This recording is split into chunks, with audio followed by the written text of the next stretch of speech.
कुछ बहुत ही इंटरेस्टिंग चीजें निकल कर आई हैं। आइए एक बार जानते हैं कुशल से क्या कुछ है स्पाइस जेट के आगे के प्लान्स। कुशल बताइए।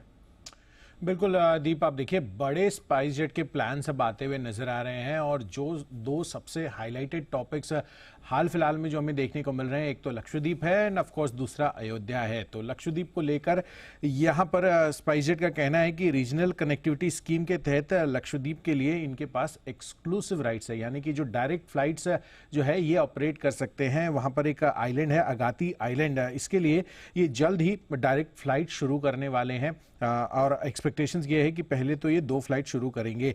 ऑफ कोर्स यहाँ पर जिस तरह से पॉपुलैरिटी बढ़ती हुई नजर आ रही है लक्षद्वीप को लेकर, उस चीज पर बड़ा फोकस अब स्पाइस जेट का बनता हुआ जा रहा है। और अभी आप देखिए तो यहाँ पर कोची के थ्रू ये रूट लिया जाता है, बट अब डायरेक्ट फ्लाइट्स के लिए जो एक्सक्लूसिव राइट्स है उससे तो इनको और बड़ा फायदा हो सकता है। बड़े शहरों से यानी कि दिल्ली, मुंबई, यहाँ से डायरेक्ट फ्लाइट्स भी ये कनेक्ट कर सकते हैं। दूसरी बड़ी चीज है अयोध्या को लेकर, ऑफ कोर्स इंडिगो और एयर इंडिया तो अभी ऑपरेट कर ही रहे हैं, बट अब जो ये नया एयरपोर्ट खुला है पिछले महीने अयोध्या में, उसको लेकर भी आपको स्पेसिफिकली स्पाइस जेट जो है बड़ी प्लानिंग कर रहा है और यहाँ पर आगे के लिए और नई फ्लाइट्स ये इंट्रोड्यूस करने वाले हैं।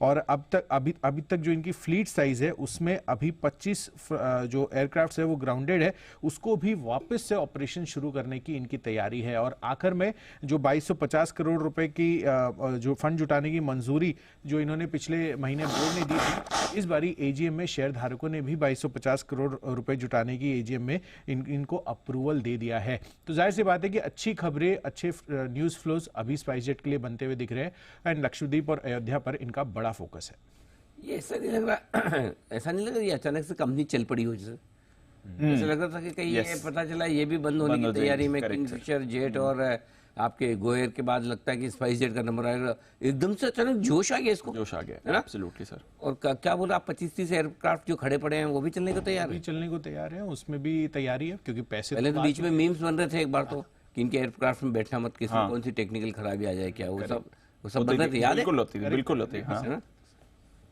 गजब ही हो रहा है तो ना, अच्छा टर्न अराउंड कर रहे हैं जैन साहब। क्या हुआ इस स्पाइस जेट को, मतलब बैक टू लाइफ? या स्पाइस आ गया, एकदम मसाला आ गया, स्पाइसी हो गया हाँ सडनली। नहीं बट यही है कि एक्चुअली थर्ड फोर्थ कंपनी हो गई है और सर्टेनली कुछ ना कुछ तो देखिए इन्वेस्टर्स का इनको आगे पीछे हेल्प मिलता रहा है। प्रोमोटर्स देखिए सबसे कई बार क्या होता है, जज्बा होता है तो सर्टेनली बार बार बाउंस बैक करने की कोशिश करते हैं। बाकी ओवरऑल अगर देखें तो फंडामेंटल्स और ये सारे अभी भी एकदम खराब से ही है।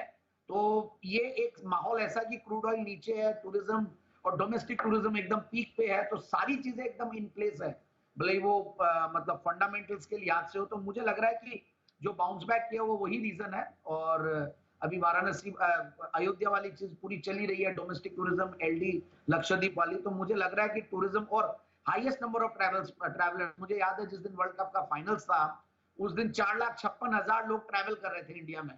तो मतलब इतना तो मतलब जो मॉलडीव्स की पॉपुलेशन होती है तो इंडिया में फ्लाइट में बैठे रहते हैं, तो उस तरीके का माहौल बना हुआ है। So I think but then still you know मुझे ऐसा लगता है कि मैं अभी भी एग्रेसिवली लेने की कोशिश नहीं करूंगा, राय भी नहीं दूंगा, rather I will go with Indigo, that will be a better deal.